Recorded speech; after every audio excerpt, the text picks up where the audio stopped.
Una primera pregunta que cualquier ciudadano, no digamos los periodistas, nos haríamos después de escuchar el discurso ayer y conocer el documento. Por cierto, Mauricio, solo una pregunta. Este es el documento que nos entregaron ayer a la prensa. Son 8 páginas. ¿Este es el documento del programa de gobierno del FMLN? No, esa es una síntesis para la prensa, que fue elaborado por la Secretaría de Comunicaciones del FMLN. ¿Hay un programa más grande que esto? Sí, que es el que tengo acá. Te voy a hacer llegar una copia para que en futuras entrevistas podamos tener una discusión más en profundidad de las apuestas estratégicas. Sí, es un texto de 97 páginas, donde se desarrolla más en profundidad el listado que aparece ahí de políticas y apuestas. Acá está más elaborado, con un diagnóstico de la realidad, que fundamenta el por qué se insiste en una cosa y no en otra, pero te lo voy a mandar para que lo tengas. Pero al punto al que iba es que una vez uno comienza a ver un programa de gobierno como este, la primera pregunta que se hace uno, sobre todo por la forma en la que te convertiste en candidato y todo lo que ya hablamos en la primera parte, es ¿qué grado o nivel de participación tuviste en este documento? Y esa es mi primera pregunta en este segmento. ¿Hasta dónde metiste la mano en este documento?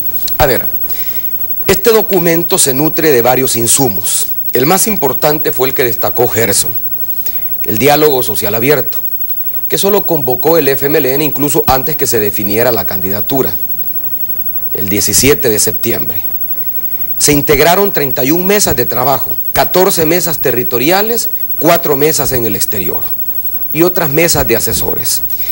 Fue un trabajo de más de 1.800 personas. Por supuesto, al principio cada mesa de trabajo daba una lista de propuestas que parecía una verdadera carta al niño Dios. Todas las mesas, dependiendo del área de la gestión pública, pedían aumento presupuestario.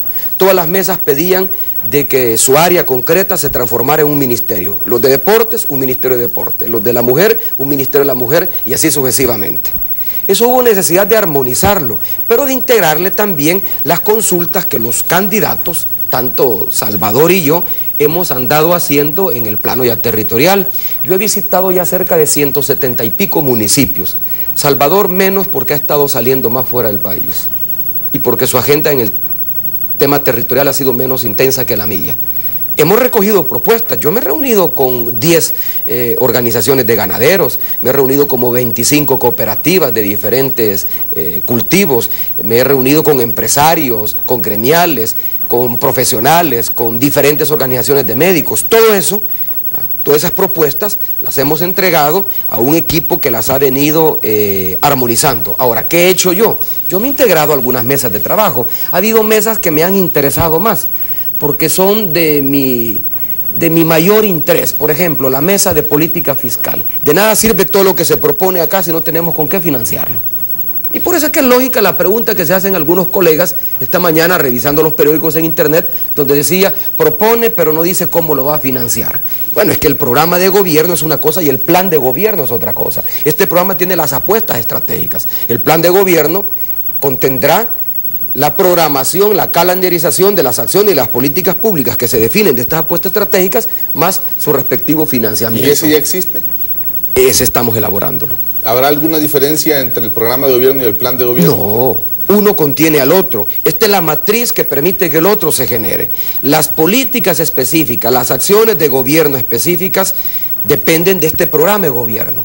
Aquí está la apuesta estratégica, aquí está la visión de país y lo que debemos de impulsar para cambiar el país. Ahora, eso sí tiene que traducirse en medidas puntuales. A mí me parece un error andar anunciando medidas puntuales sin involucrarlas en una visión estratégica de lo que se quiere hacer. Yo sé que el candidato de Arena lo anda haciendo, pero claro, tiene una visión estratégica ya elaborada, que es la de 20 años de gobierno, en la medida que es candidato del continuismo. Entonces, las acciones que está proponiendo provienen de esa visión estratégica propia del continuismo del pasado y son medidas puntuales que buscan diferenciarlo de lo que ha hecho hasta ahora el presidente Saca y el resto de gobiernos. El caso nuestro es diferente, porque nosotros no hemos sido gobierno.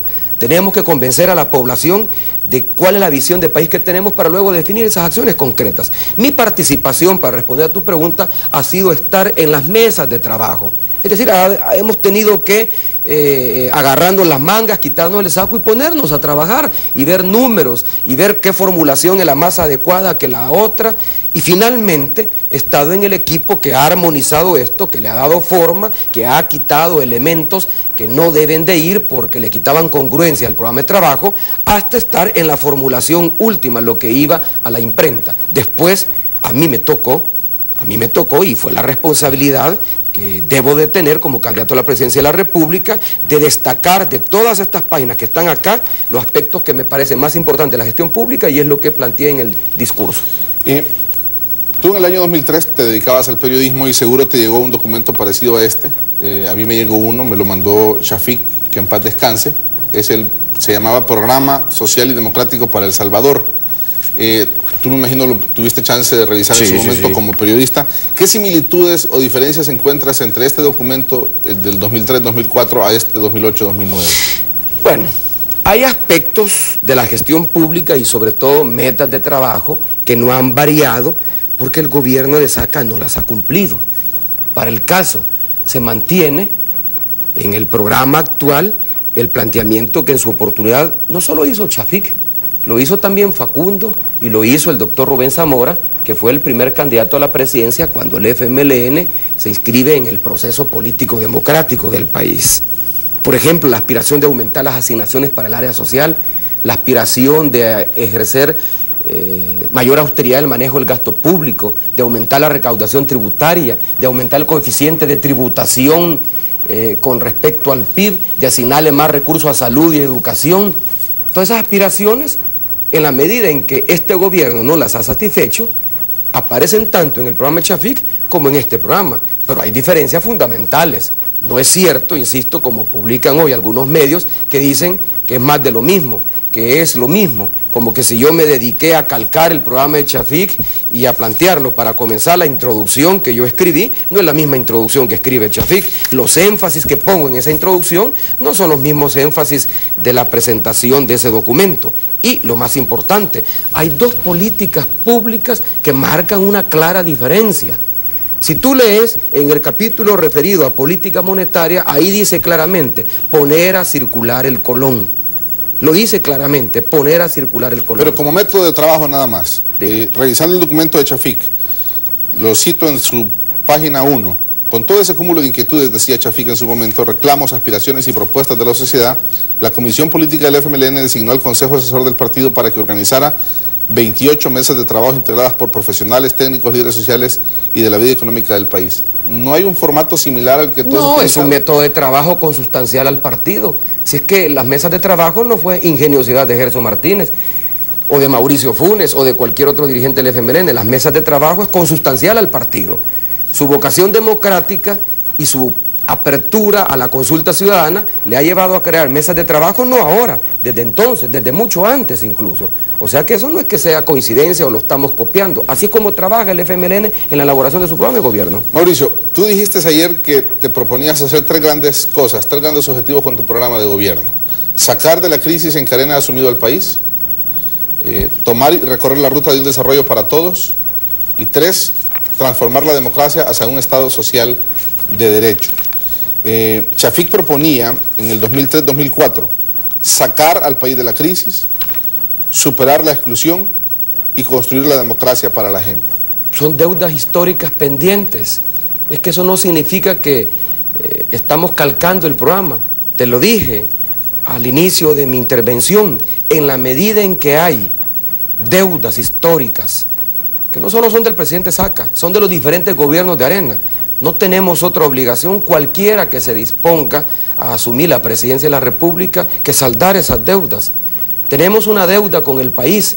La crisis, ahora más profunda que en época de Shafik, no ha sido superada. Por lo tanto, esa responsabilidad histórica no la podemos eludir. Hay que sacar al país de la crisis, ahora con mayor necesidad que antes, porque ahora tenemos una crisis agravada con el contexto internacional. Altos precios del petróleo, altos precios de los alimentos y una recesión generalizada en los Estados Unidos que amenaza con profundizarse. Pero, número uno.